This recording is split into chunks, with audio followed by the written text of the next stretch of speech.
Welcome everyone to Testy Tuesday, the first Testy Tuesday of this spring. Here's all my chicken friends gathered close around, looking for stuff to eat. Truth be told, I just threw them a handful of corn out there, so they're going crazy over that. But hey, let's get to Testy Tuesday. We all know who fit the battle of Jericho, right? It was Joshua. He led the people into the promised land after they had wandered for 40 years out in the wilderness. So now they're coming in, and well, they had one obstacle that was in their way, and that was the Jordan River.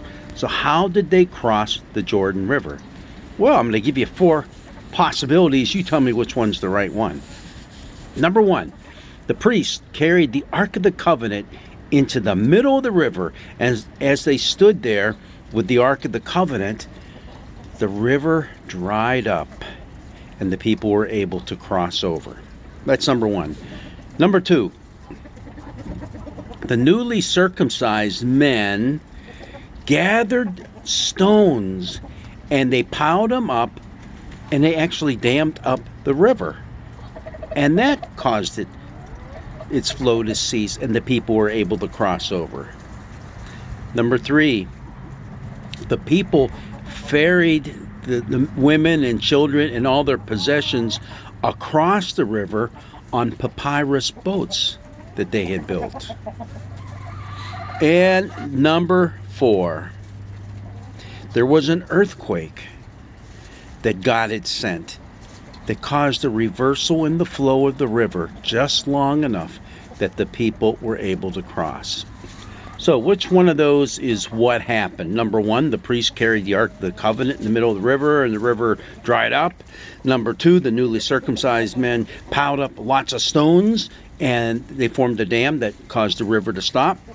Number 3, the people just simply ferried their possessions and their women and children across to the other side on papyrus boats that they had fashioned together. And number 4, God sent an earthquake that caused the river to flow backwards. The correct answer is the first one, where the priest carried the Ark of the Covenant out into the middle of the river. And its flow stopped, it dried up, and the people all crossed over. Now, that is not our lesson for this coming Sunday. Our lesson for this coming Sunday is from the 5th chapter, verses 9 through 12. Yeah, not that many verses. But there's 2 very important things that happen here that talk about the people of the covenant who now had left Egypt and are coming into the promised land. They would be the people of Israel. And these 2 things that happen are pivotal in their lives as God's people. The first thing is, I have to read it. It's the very first verse. It's verse 9. It comes right in the end of a previous story that's written here. The Lord said to Joshua, "Today I have rolled away from you the disgrace of Egypt." And so the place is called Gilgal to this day. What does he mean? He's rolled away the disgrace of Egypt. Well, what had just happened is part of one of the false answers that I gave you, and that is the men of Israel were circumcised. What do you mean? Weren't they always circumcised? Wasn't that part of the covenant agreement?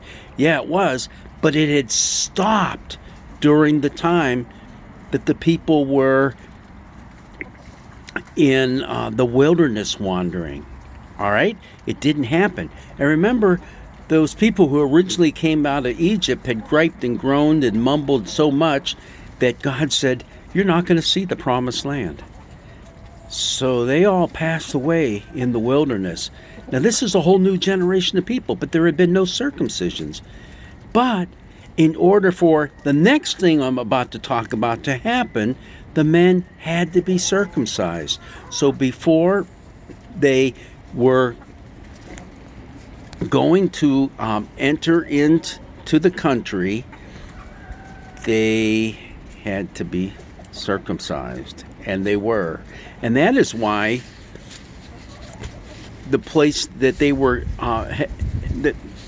that they were encamping in now was called Gilgal.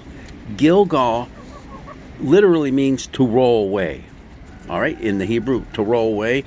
And God told Joshua, today I have rolled away from you the disgrace of Egypt. What was rolled away was the people's disobedience, those who had come out of Egypt, the ones who didn't put their trust in God, even though God had miraculously delivered them. Now that had been rolled away, and this is going to be a fresh new start. And the new start began with something that their parents had done when they were still in Egypt, just before they left. Do you remember what that was? The Passover meal. Yeah, they celebrated the Passover meal, in which the angel of death went over and passed over them and killed the firstborn of all the people of Egypt, unless you put the blood of the lamb on your doorposts. Now they're going to celebrate the Passover meal for the first time in this new land at Gilgal. And because the only preparation that was necessary was the men had to be circumcised, because it was said that only the circumcised men could participate in, not just the men, but the men had to be circumcised in order to participate in the Passover. Isn't that interesting? So, Gilgal, to roll away the past sins of the people. Now, the passage that we have, it says that while they were encamped there in Gilgal, it just happened that it was occurring on the exact day that the Passover meal was to be kept, on the evening of the 14th day of the first month. And what they did was after that happened, from that point on, the people ate of the bounty of the land in which they found themselves, which meant very likely they were pillaging all the land that was planted by the people who were living there. And this is before the Battle of Jericho took place. But also what happened from that point on, there was no more manna in the morning. It stopped. Why did it stop? Because the people were now in the land flowing with milk and honey, and there was plenty to eat there. No longer needed that direct sustenance coming right down out of heaven first thing in the morning from God. Now they could do it with the produce of the land. All right. See, and you might say this is kind of a weird story and a strange story, and then you go on and hear about the conquest of Canaan by Joshua so that the people could fully move in, and a little bit later in the book of Joshua, they're dividing up the land for all the different tribes of Israel. But what does this story have to do with, let's just say, our gospel lesson coming up? Because remember, the Old Testament lesson and the gospel lesson are kind of connected together. Well, our gospel lesson is the prodigal son story. So what does it have to do with Joshua and the people getting circumcised and then finding themselves in Gilgal and celebrating the Passover? Well, it's all about forgiveness and God's initiative towards showing love and grace and forgiveness toward us. He did that at Gilgal, where he rolled away their past sins. The father who welcomes the errant and, well, kind of crazy acting son, the younger son, back. It's his initiative, his act of love and grace that welcomes him back into the family. So you have that big connection going on. And those are themes that we have in our Lenten season. where it is God's love toward us that draws us back to Him, so that we can live as His people in His new kingdom that He's establishing and has established through Jesus. All right. Well, hopefully you passed the test, and hopefully you are able to enjoy this first Testy Tuesday of the year. It's not too bad out. It's, a little bit above average temperature-wise where we're at, so I'm okay with that. But day by day, hopefully it gets warmer and better, and we can get out and get all this yard work done, because, man, there's a lot that we got beat up pretty good this past winter with wind and all these ash trees that have been killed.